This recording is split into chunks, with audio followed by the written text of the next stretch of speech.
leva a sério a tua fé, e você vai experimentar a força da videira, que é Jesus Cristo, nosso Senhor. Você vai...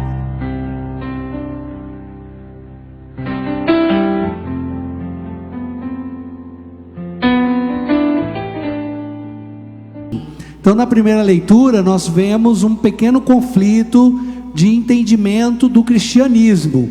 Jesus era judeu, e ele viveu como os judeus. A mãe dele ensinou a religião dos judeus, e Jesus frequentava o templo. Só que Jesus começou a revelar uma nova palavra, uma verdadeira interpretação da Sagrada Escritura, e por isso nós dizemos que Jesus funda assim uma religião.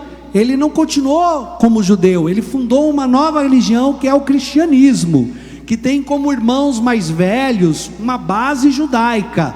E por isso nós ouvimos dizer que a nossa tradição é judaico-cristã. Tem alguns elementos do judaísmo que permaneceram na religião cristã por causa dessa base da própria estrutura da vida de Jesus, dos apóstolos. Mas Jesus deu a profunda interpretação do Antigo Testamento. E por isso, meu irmão, minha irmã, eu já falei isso para vocês, nós devemos ler o Antigo Testamento à luz do Evangelho. Tudo que nós entendemos da palavra de Deus é a partir do Cristo, ainda que seja uma palavra do Antigo Testamento. E por isso você tem que tomar cuidado. Não é uma tradição católica cristã você falar: ah, mas onde que está na Bíblia? Mostra para mim onde que está na Bíblia isso que você está falando. Isso daí não é uma tradição católica, isso daí é uma coisa dos protestantes, e até muitas vezes fazem isso baseado no Antigo Testamento. Ah, mas olha, aqui no Antigo Testamento está falando isso. Mas como que Jesus entendeu isso e ensinou os seus discípulos?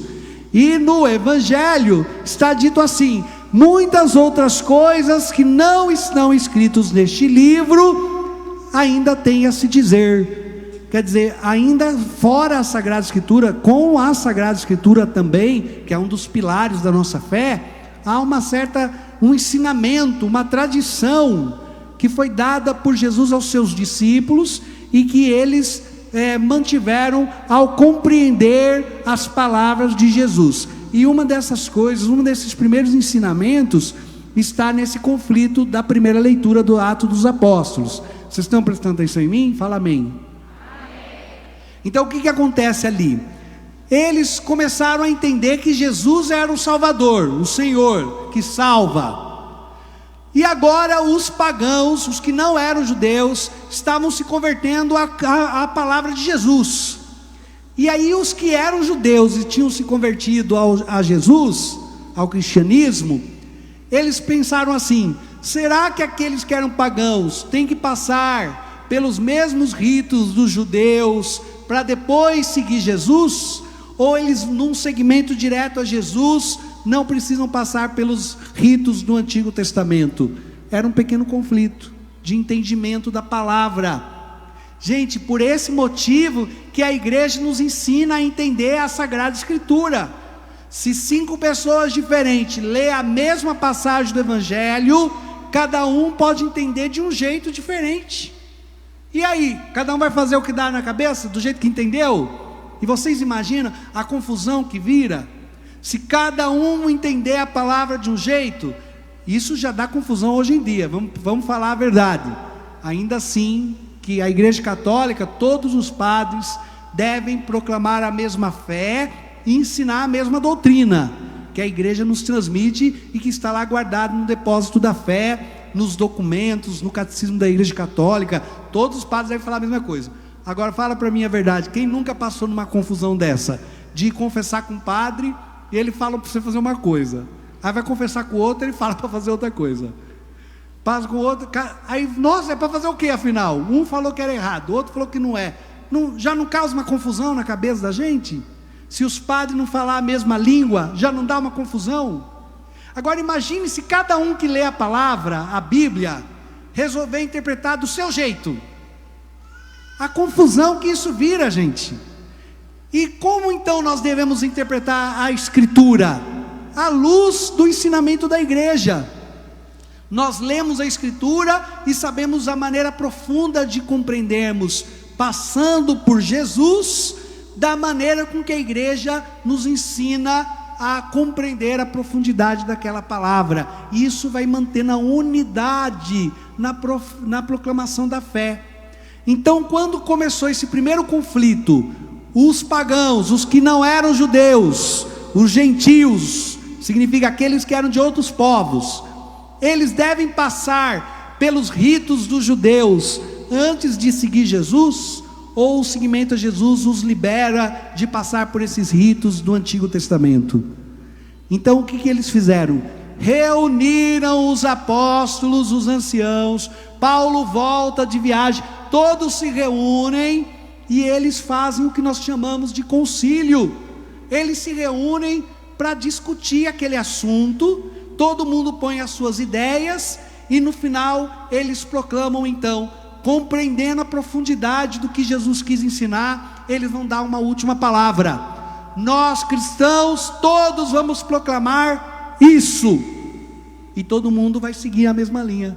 Vocês entenderam como que dá essa unidade da fé? Ainda tem uma tradição na igreja que não é muito verificável, mas é uma das tradições que dizem assim, que os apóstolos se reuniram e todos eles disseram assim: agora nós vamos sair, cada um vai para uma terra distante e anunciar o evangelho. E como nós vamos saber se estamos todos proclamando a mesma fé? Para manter a unidade.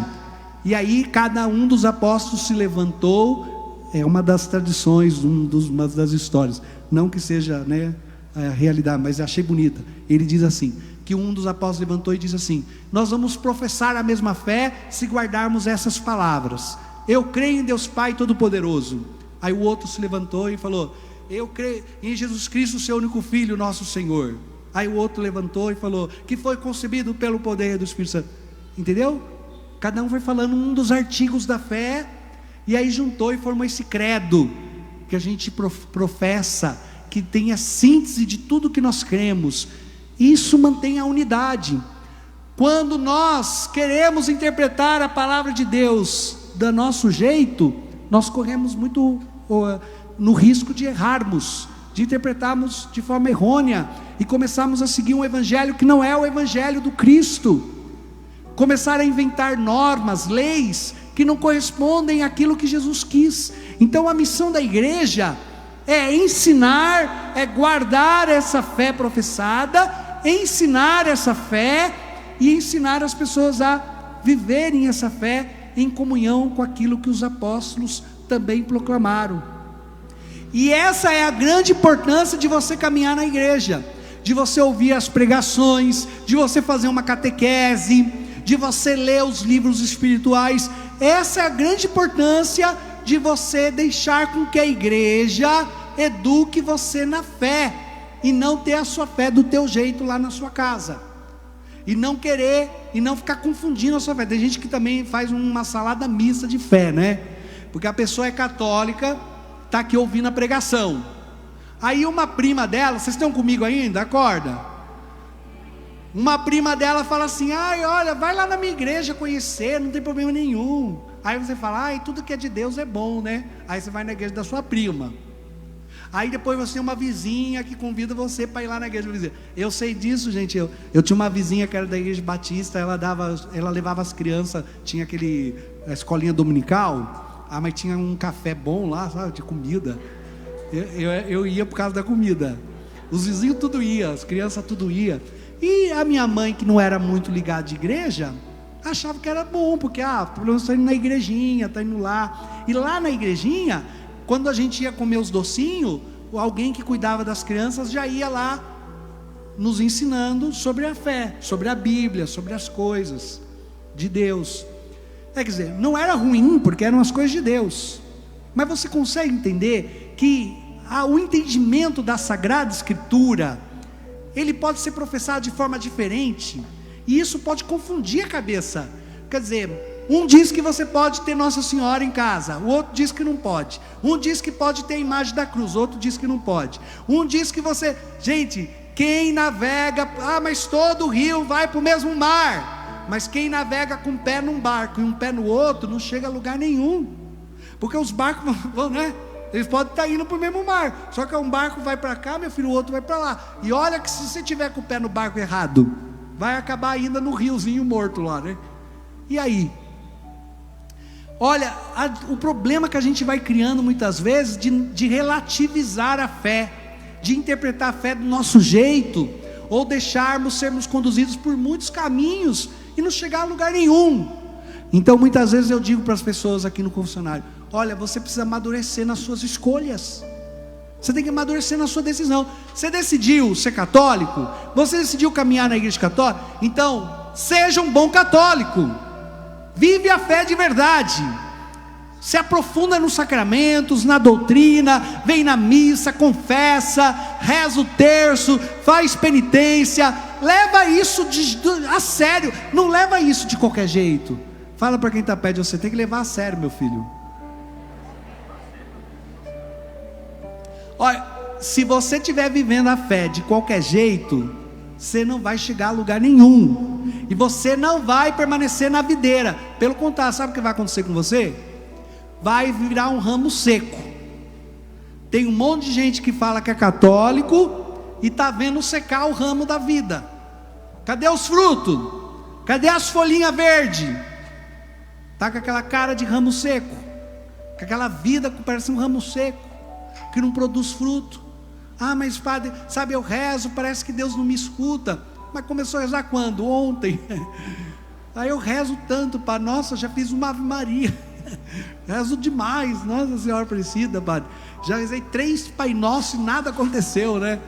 Gente, algumas vezes precisa mudar, precisa confessar. Quanto tempo não confessa? Quanto tempo? Nossa, né? Ai, padre, estou me sentindo pesado, sabe uma coisa pesada? É, meu filho, esses pecados que você está carregando esses anos todos aí, pesa nas costas mesmo, e perturba a visão. Eu falo, quem usa óculos vai entender o que eu quero dizer.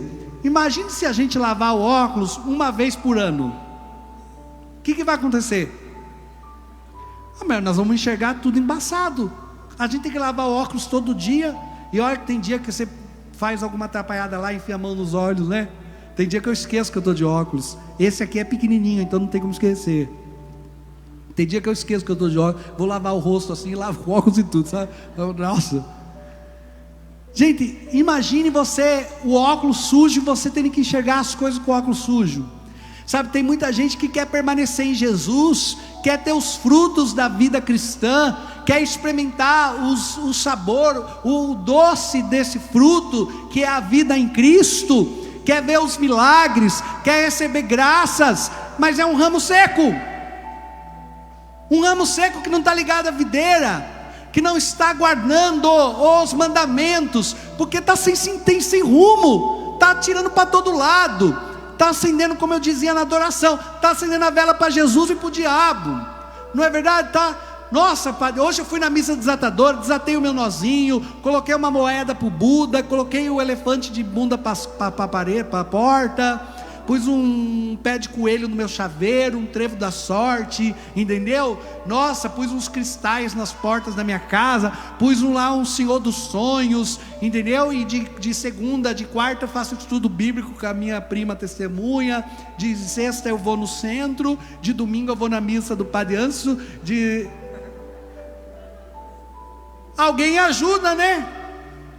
Olha, muita gente é assim.